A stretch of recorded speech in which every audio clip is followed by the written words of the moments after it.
a entonar el canto Valor y Fe 118. Canto número 118. Canto Valor y Fe. Muy bien. Vamos a entonar. Si en tu senda las nubes agolparse ves, no vaciles por ello ni flaqueen tus pies.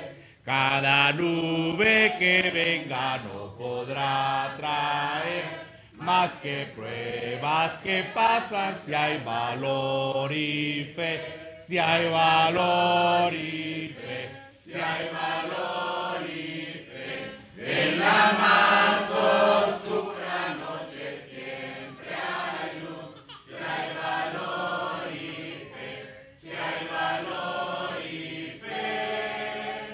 Gozo y paz traerá la lucha, si hay valor y fe. Si es tu vida una carga de cuidados mil, olvidado de todos te podrás sentir.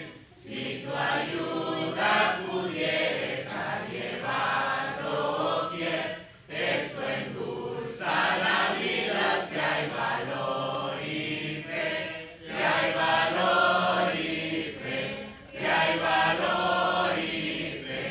En la más oscura noche siempre hay luz, si hay valor y fe, si hay valor y fe.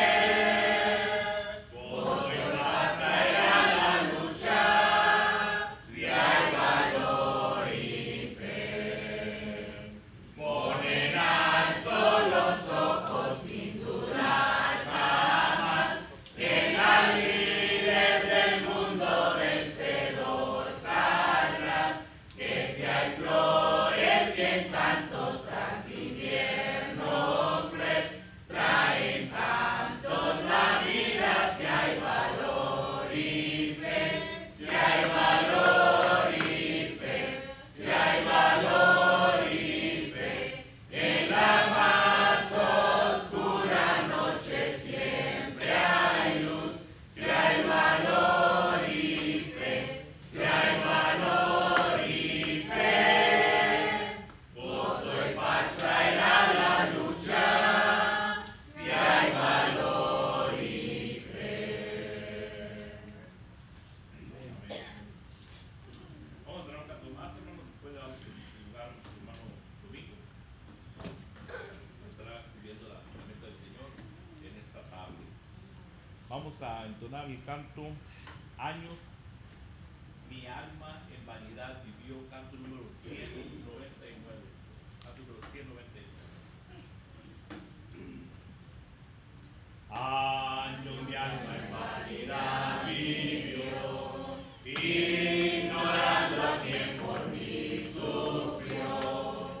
Oh, que en el Calvario sucumbió el Salvador. Mi alma y divina gracia yo, Dios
Dios les manifestaba un sueño. Y el Antiguo Testamento habla mucho de esto. E incluso, ¿verdad? En el libro de Hebreos capítulo 1 y versículo 1, note lo que el autor inspirado nos habla concerniente a la manera en cómo Dios se comunicó en el Antiguo Testamento con varias personas.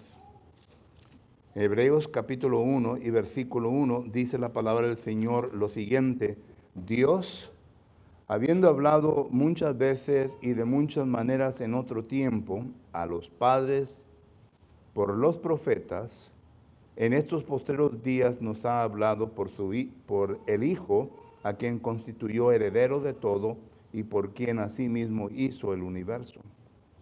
Ahora, claro que aquí no está la palabra sueños, pero miramos nosotros que Dios utilizó varios medios para poder comunicarse con los profetas, con sus santos hombres, y los sueños fue uno de ellos.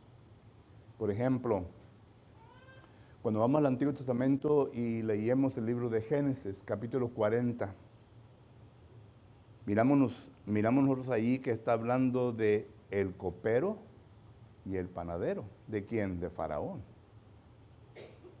Y a ambos hombres Dios le vino a revelar por medio de sueños ciertas cosas. Ustedes que han leído esa porción de Escritura entienden y saben de a lo que me estoy refiriendo. Dios viene y le revela a estas personas ciertas cosas que vienen a salir ciertas en el futuro.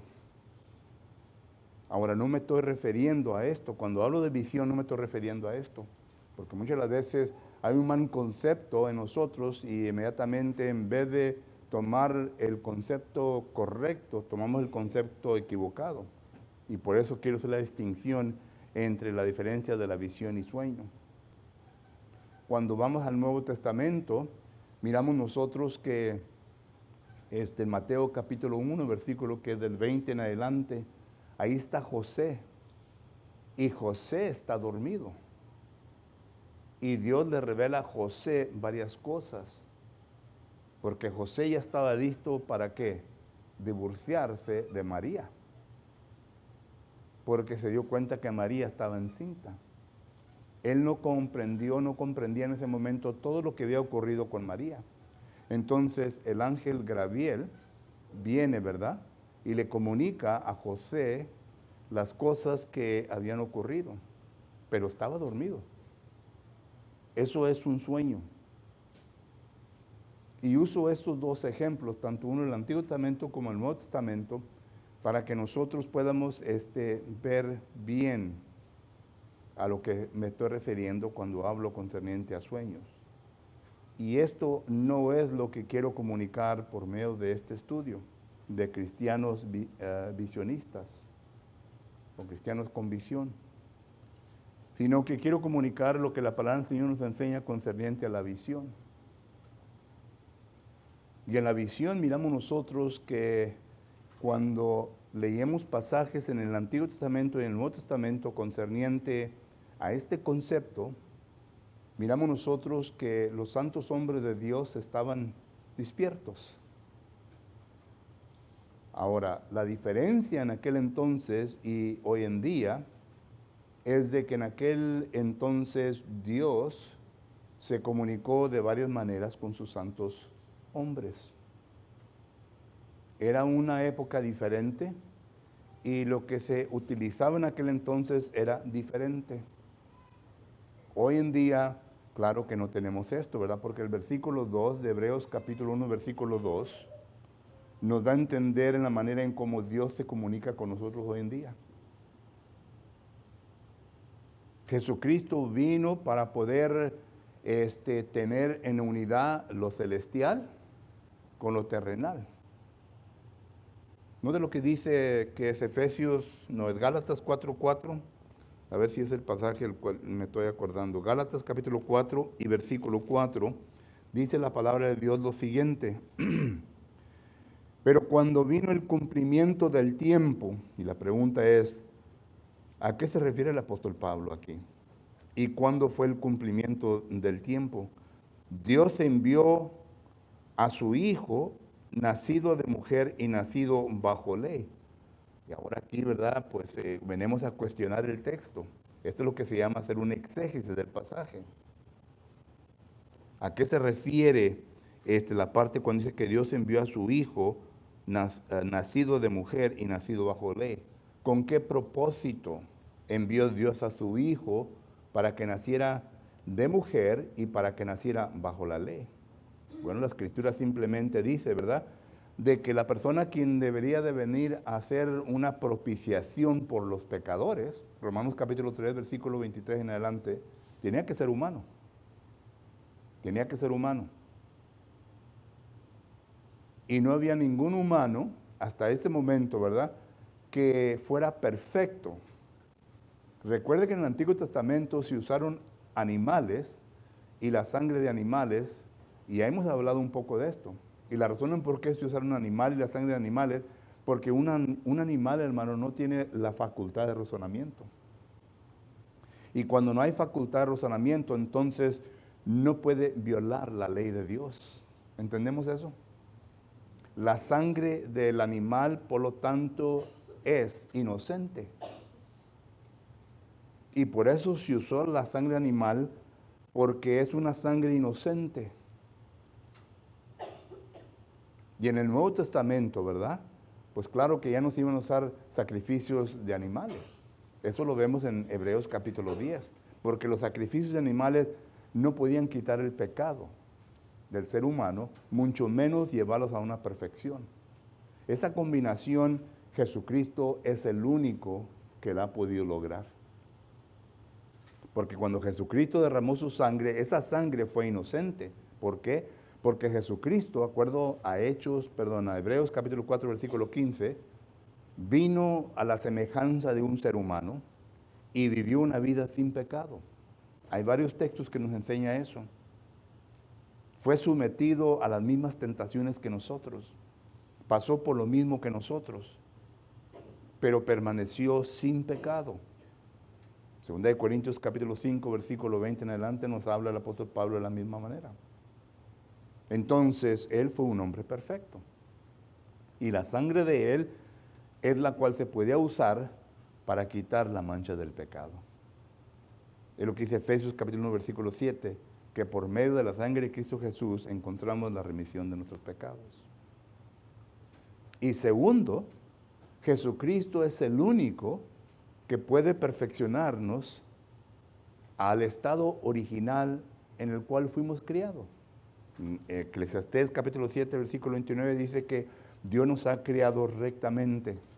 Y Jesucristo es el único que nos puede o que puede traer al ser humano a ese punto.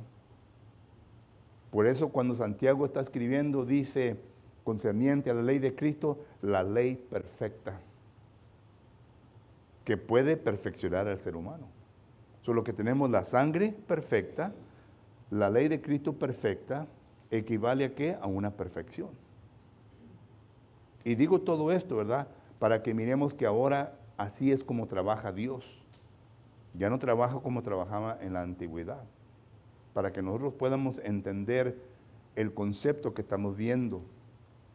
Así que cuando hablamos de visión del Antiguo Testamento, por favor, no quiero que malinterpreten las Escrituras o malinterpreten el concepto que yo estoy tratando de enfocar para cada uno de nosotros.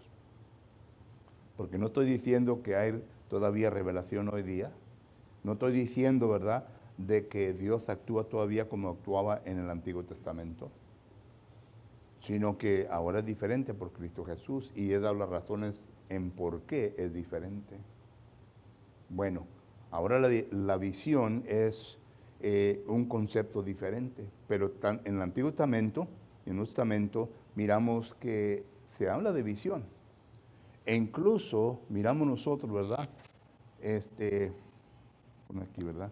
Aquí hablamos de qué? Hablamos de Génesis, capítulo 40, versículo 5 en adelante. Hablamos de Hechos, capítulo... bueno, no hablamos de Hechos, ¿verdad? Hablamos de Mateo.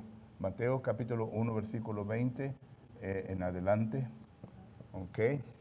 y también hablamos de Hebreos capítulo 1, versículo 1 y 2. Cuando hablamos de visión, hablamos concerniente a, a que la persona tiene que estar despierto. Y cuando hablamos de visión, ¿verdad? Miramos nosotros ahora sí el libro de Hechos, capítulo que es 10 y versículo 1 en adelante. Aquí habla de Pedro. Y Pedro tuvo una visión, ¿verdad? De parte de Dios. Pero no estaba dormido. Él fue al aposento alto para orar, como era normal para los judíos orar en la hora sexta. Solo que entonces miramos nosotros que aquí Pedro viene a tener una visión de Dios. Y la visión es de que había un hombre, y ya conocen la historia, se está refiriendo a Cornelio, de que estaba listo y preparado, ya Dios lo había llevado al punto, ¿verdad?, para que escuchara la palabra. Y Hechos capítulo 10, versículo 24, Cornelio era un hombre muy piadoso, versículo 1, que no solamente se preocupó por sí mismo, sino que él juntó a todos sus parientes, y todos sus parientes escucharon la palabra de Dios. Pero el punto y el concepto es que estaba despierto. Y luego cuando vamos en el libro de Apocalipsis, ¿quién más recibió esta visión? Juan. Y Juan aquí no está dormido, está despierto. Él está despierto. Y miramos nosotros, ¿verdad? Para que miremos la diferencia entre el sueño y la visión. Y vuelvo a repetir, esta palabra visión, hermanos, en el Antiguo Testamento, es la palabra Ra o la palabra Has. Esas son las palabras hebreas, lo cual se refiere a visión. ¿Ok? En el Nuevo Testamento es la palabra orar o oram. Y esta palabra también se refiere a visión. Y estas palabras, tanto en el Antiguo Testamento como en el Nuevo Testamento, vemos que se encuentra 130 veces en las Escrituras. 130 veces en las Escrituras. Entonces, si acaso el sueño y la visión en la Escritura se viene a demostrar diferente, entonces, ¿cuál es el significado de la palabra visión? Y ahora nos lleva a una definición de esta palabra. ¿Cuál es el significado? Pueden poner aquí, ¿verdad? La definición.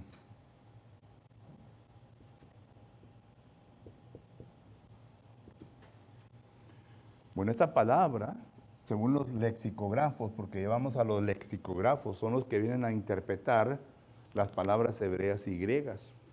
Las palabras hebreas, las palabras griegas.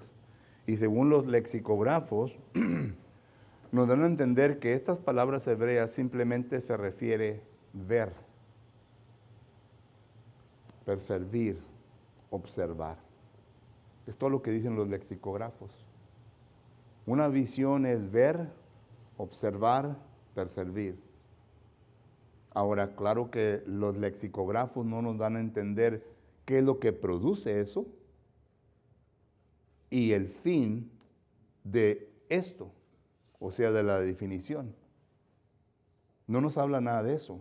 Ya entramos a otro tipo de estudio para entender todo esto, pero solamente estamos viendo las definiciones de estas palabras. En el Nuevo Testamento estas palabras, ¿verdad? Miramos que también se definen de la misma manera.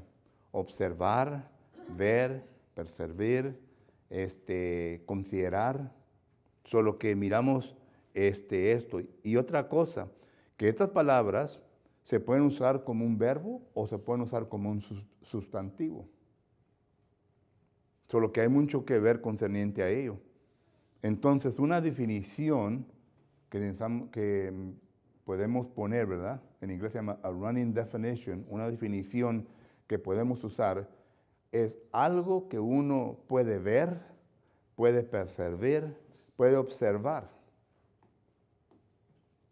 que puede establecerse en una duración de tiempo. Es lo que es una visión, según la definición bíblica. Algo que uno puede ver, algo que uno puede observar, algo que uno puede percibir, que puede establecerse durante una duración de tiempo. Entonces estamos viendo, ¿verdad?, que es algo futuro. Una visión es algo que puede ocurrir en el futuro. Y cuando vamos al texto bíblico nos damos cuenta, ¿verdad?, que así es como se usa en la palabra del Señor. Ahorita vamos a ver más textos concernientes a esto, pero así es como se usa. Entonces, el cristiano visionista es una persona, o debe de ser una persona, que tenga en mente de que debe de constantemente tener una visión hacia lo que puede ocurrir en el futuro.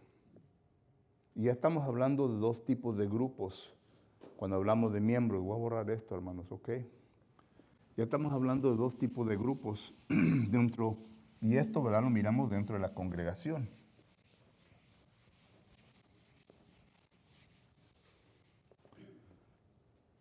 Y los tipos de grupos, ¿verdad? Voy a poner aquí grupos.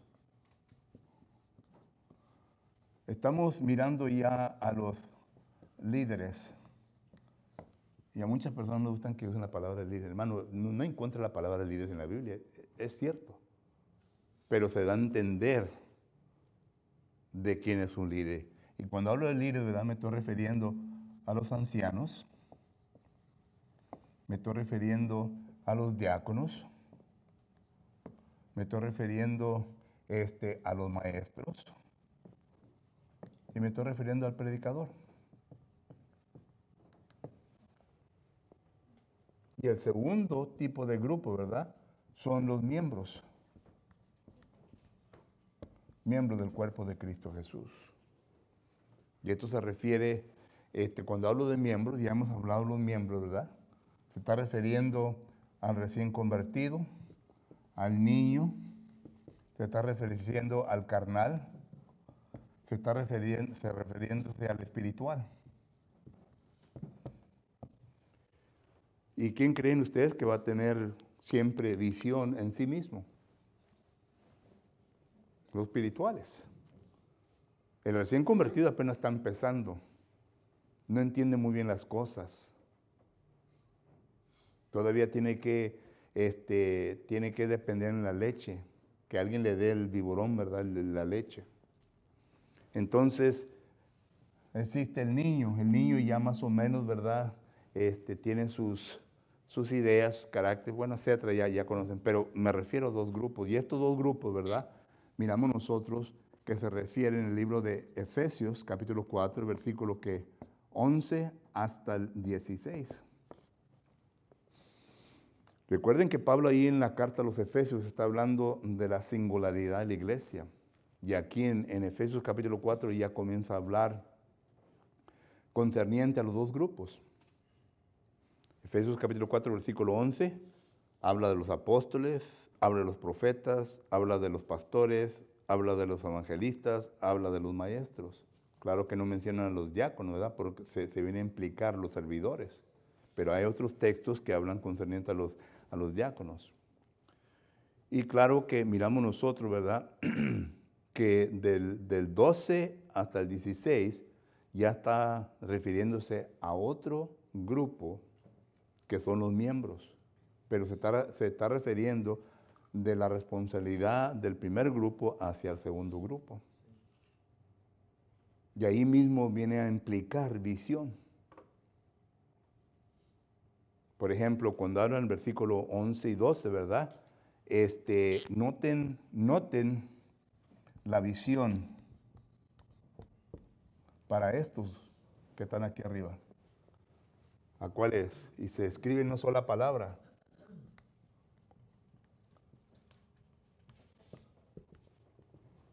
Perfeccionar. Esa es visión.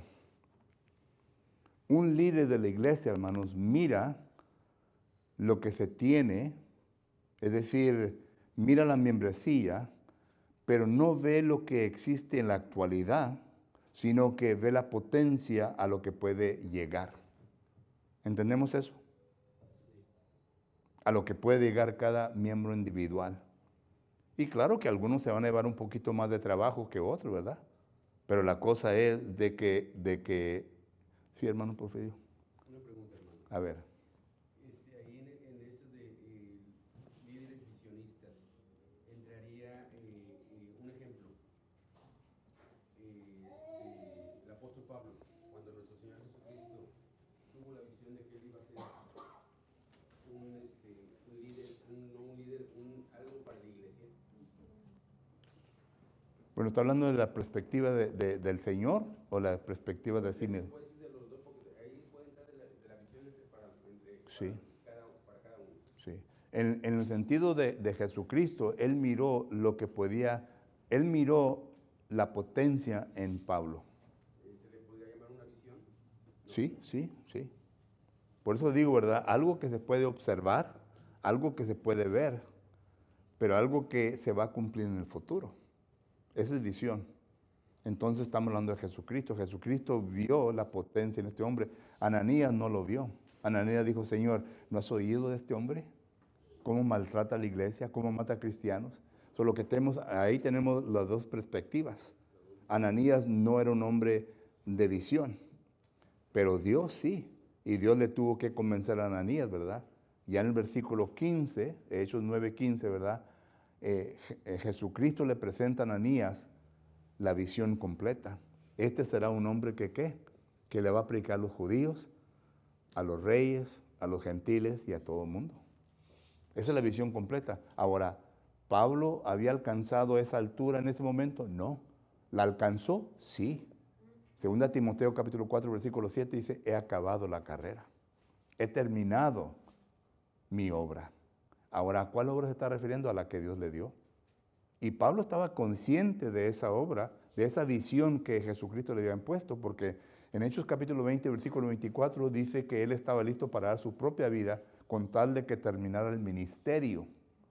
Ahora, ¿qué ministerio? El ministerio de Hechos capítulo 9, versículo 15. Solo que son partes de la visión, son partes que vienen como un rompecabezas, ¿verdad? Se vienen a poner juntos hasta que mire uno con claridad todo esto. Pero tiene razón, sí. Me lo acaba de decir. Mano Jaime. Me estaba hablando ahorita de José también, el soñador, se burlaban de él. Sí. Pero él también tenía visión. Sí. Él sabía dónde iba a llegar él. Y si leemos la historia de José, no parece que iba a estar, que iba a ser el segundo del rey. Y si leemos la historia de José, estaba en la cárcel, los hermanos lo querían matar, pero él les dijo y se burlaron de él cuando él les dijo la visión que él tenía, de que iba a estar, incluso su papá, todos se burlaron de él. ¿Y cómo termina esta historia? En Génesis capítulo 50, versículo 20, dice lo que ustedes, vamos a leer ese versículo. Génesis capítulo 50, versículo 20, me parece que ese es el 20, a lo mejor no. Génesis capítulo 50 y versículo 20, dice la palabra de Dios. Pensasteis mal contra mí, mas Dios lo encaminó a bien para hacer lo que vemos hoy, para mantener en vida a mucho pueblo. Ok, y aquí vamos a hablar de algo a donde lo estoy llevando, hermano. Estoy llevando su mente a un punto, ¿verdad? Pero aquí ya me adelanté. Pero noten lo que dice aquí. ¿Ustedes qué? Versículo que dice el 20. ¿Ustedes qué? Quisieron hacer un mal. ¿Se refiere a quién? ¿A los hermanos? Sí. Ellos no tenían la visión. La visión que Dios le había inculcado a quién? A José. No un sueño, sino que la visión que le había inculcado. Y luego miramos nosotros, ¿verdad? Que lo que los hermanos no pudieron ver con claridad, porque se necesitan, hermanos, ojos de entendimiento para poder tener una buena visión, para ser cristiano de visión. Y ya estoy hablando mucho de adelante, ¿verdad? Pero bueno, lo tengo que decir para que lo entendamos. Pero tenemos que tener ojos de entendimiento para que podamos ser cristianos visionistas. Y miramos nosotros que José aquí lo tuvo. Y dice, lo que ustedes no pudieron ver bien, porque no fueron personas visionistas. Dios, lo que ustedes trataron de hacer mal, Dios lo vino a manifestar ¿en qué? En bien. ¿En bien para quién? Para ellos. Para todos, para el pueblo. Porque llegó el momento cuando el pueblo de Dios necesitaba que comer, hermano. Y ya el hermano ya estaba, era el segundo en todo egipcio. Él tenía poder. ¿Se imaginan ustedes que un judío hubiera ido nomás así, nomás a que le diera? ¿Qué hubiera pasado? Ahí vemos la visión de Dios y la visión que este hombre vino a comunicar a sus padres y a sus hermanos. Así nosotros también tenemos que hacer lo mismo. Y aquí podemos ver el cuadro, ¿verdad? Los hermanos de José se pueden considerar aquí. José se puede considerar acá. José fue un líder. Y Dios le comunicó a él. Y ellos no pudieron ver. Solo que entonces, dos grupos, los ancianos, los diáconos, los maestros, los predicadores, que vienen a establecer visión. Por eso es que cada primer mes del año, siempre hay, en inglés se llama un Elder's Charge. Como cuando van a la guerra, ¿verdad? El líder siempre sale enfrente, ¿verdad? Y anda caminando para arriba y para abajo y dándoles ahí una hablada, ¿verdad? Animándolos. Y comienzan los guerreros, comienzan a agarrar fuerza. Y están listos, preparados. Saben bien que son hombres que algunos de ellos van a morir, pero no temen. Porque se les ha presentado una visión, se les ha animado, se les ha motivado y están listos para arrancarse. Y el líder entonces se hace hacia para atrás y el pueblo entonces comienza a hacer lo que tiene que hacer. Bueno, es lo mismo que vemos aquí. De esto se trata, de un cristiano visionista. Tenemos que ser motivados. Y claro, ¿verdad? Que todo esto que estamos hablando, claro que no hemos hablado de la motivación. Y la motivación, ¿de dónde viene? Viene de Dios. ¿Por medio de qué? De la palabra. Cuando nosotros entonces leemos la palabra del Señor, tenemos que entender y venir a formular una ¿qué? Una visión. Noten, estamos despiertos, estamos estudiando, se está formando la visión.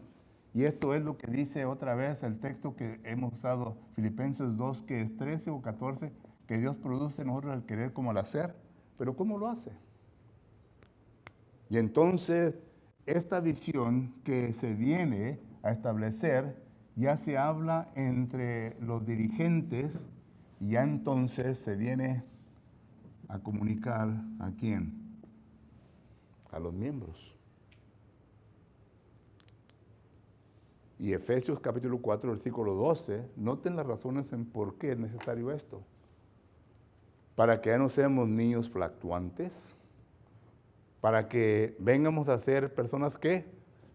Espirituales, perfectos, para que dejemos todo este punto y lleguemos a este punto. ¿Para qué? Para que podamos trabajar en unidad, para el crecimiento que se necesita dentro del cuerpo de Cristo Jesús. Entonces miramos nosotros que estamos en el punto, ¿verdad?, de la visión. De la visión. Los grupos envueltos dentro de una congregación, porque ya lo hemos hecho más práctico para nosotros, que son los líderes y son los miembros. Es todo. Y de aquí en adelante entonces nos arrancamos nosotros para que podamos cumplir ¿qué? Con la visión. Porque miren lo que dice, hermanos, Lamentaciones, un libro que nunca leíamos ni estudiamos, y me gustaría estudiarlo con ustedes un día esto porque es un libro tremendo. Pero el libro de Lamentaciones es un libro que fue escrito por el profeta Jeremías. Y lo escribe cuando ve al pueblo de Dios destruido. Cuando ve a Jerusalén destruida por Nabucodonosor. Dios permite que venga su pastor, así le llama. Jeremías capítulo 25, versículo 8, le llama al rey Nabucodonosor mi servidor, mi pastor, que venga y destruya a Jerusalén. Y entonces Jeremías, mirando todo esto, ¿verdad? Porque Jeremías fue el profeta llorón, el nickname que le pusieron, ¿verdad? Pero mira todo esto y nota lo que dice en Lamentaciones capítulo 12, versículo 9. Dice, sus puertas fueron echadas por tierra, destruyó y quebrantó sus cerrojos. Está hablando de la ruina de Jerusalén. Sus reyes y sus príncipes están entre las naciones donde no hay ley. Ya son cautivos, ya se los llevaron. Sus profetas tampoco hallaron visión de Jehová. Ahora, al leer este texto, ¿cuál es el punto principal en todo esto? La falta de visión. Número uno, mire, en este versículo, para usted que quiera desarrollar un sermón sobre esto, hay 3 puntos aquí. Número uno, ¿verdad? La visión viene de parte de Dios. Esto es lo que el texto nos enseña. Ahora tiene que desarrollar este concepto, este punto. La visión viene de parte de Dios. Visión de Jehová. Viene de parte de Dios. Y tiene que explicar el cómo, cuándo y todos estos detalles. Segundo, cuando no existe visión en el pueblo de Dios, ruina habrá de ocurrir. ¿Entendemos? Cuando no hay visión en el pueblo de Dios, como dice en inglés, we ain't going nowhere. Nos vamos a quedar estancados. No vamos a crecer y quizás si nos quedamos estancados, nos vamos a estar peleando uno con el otro, ¿verdad?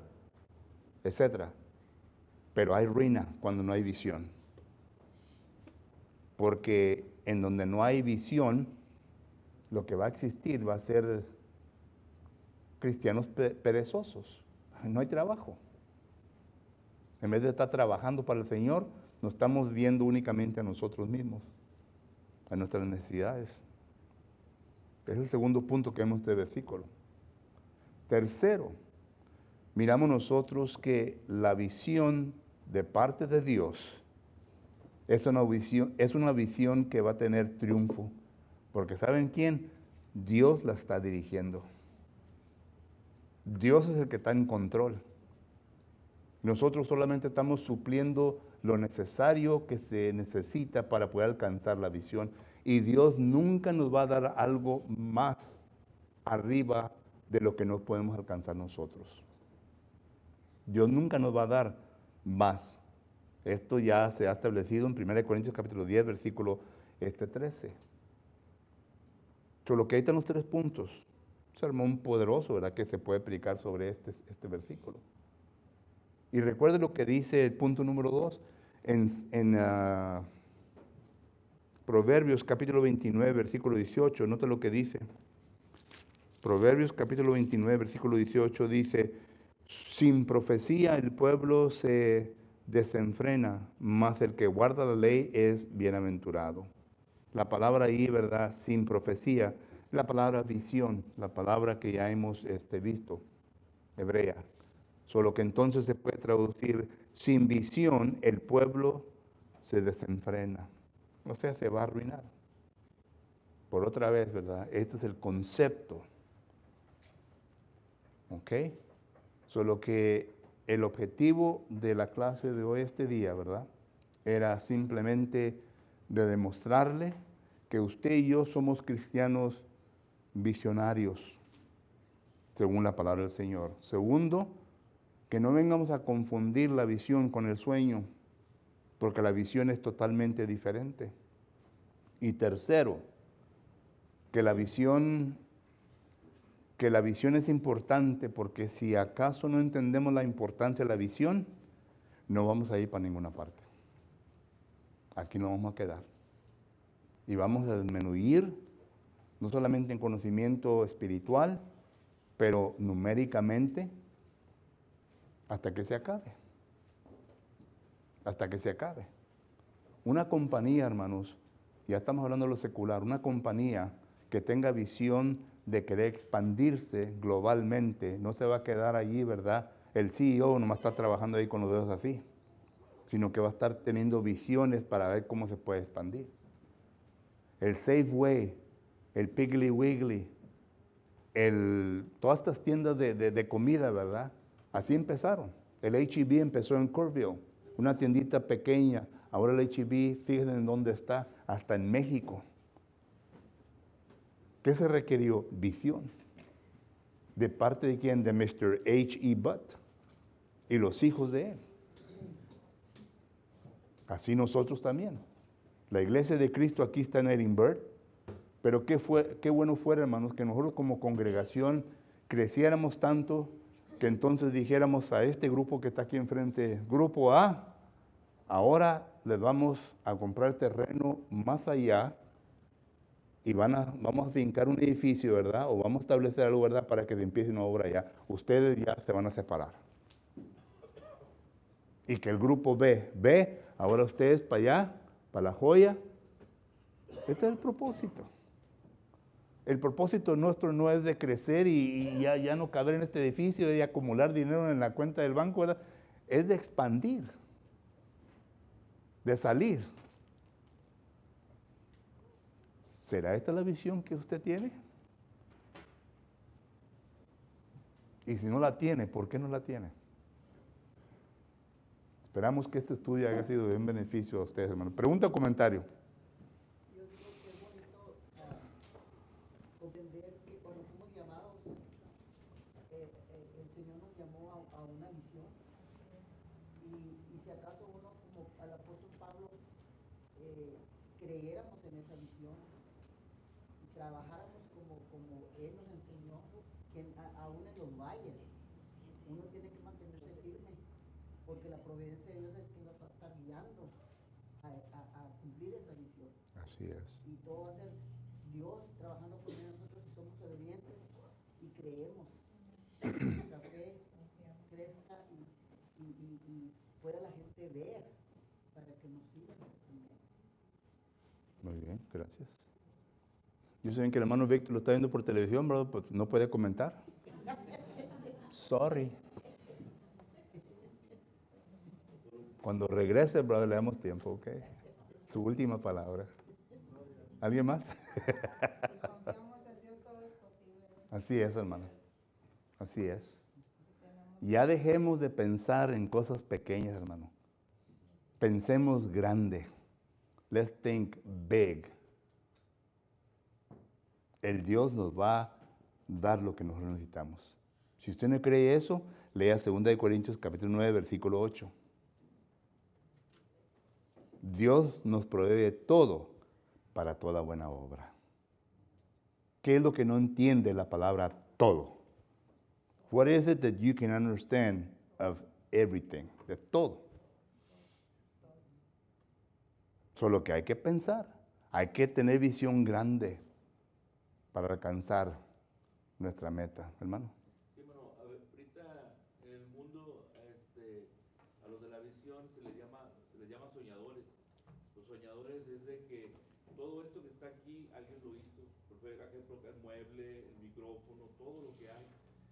Les llaman ¿verdad? Soñadores, pero son personas despiertas con visión.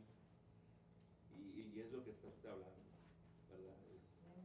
Yo leí una historia y estoy seguro que el hermano Jaime la ha leído, ¿verdad? El IBM Machine, hermanos, el IBM. Tenían a un señor ahí en un cuartito solito, ahí más sentado. Y pasaba la gente por ahí y lo miraba y todos, ¿y este? Dice, este está pensando cosas grandes para la compañía.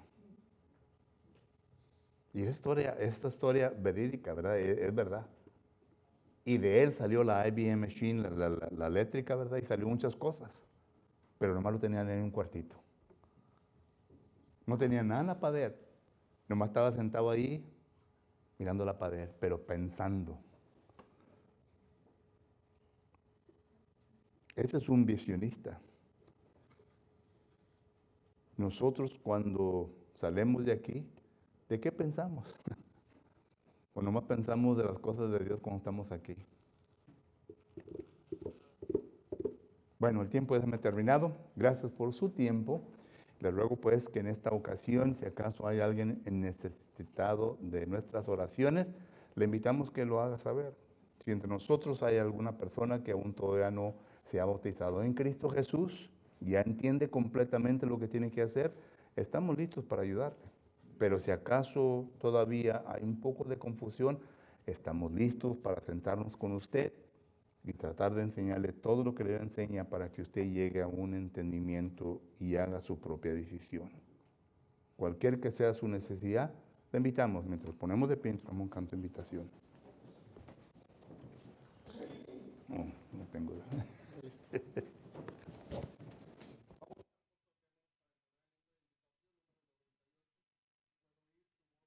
Número 98. Puedo oír tu voz llamando. Si estamos listos, cantemos.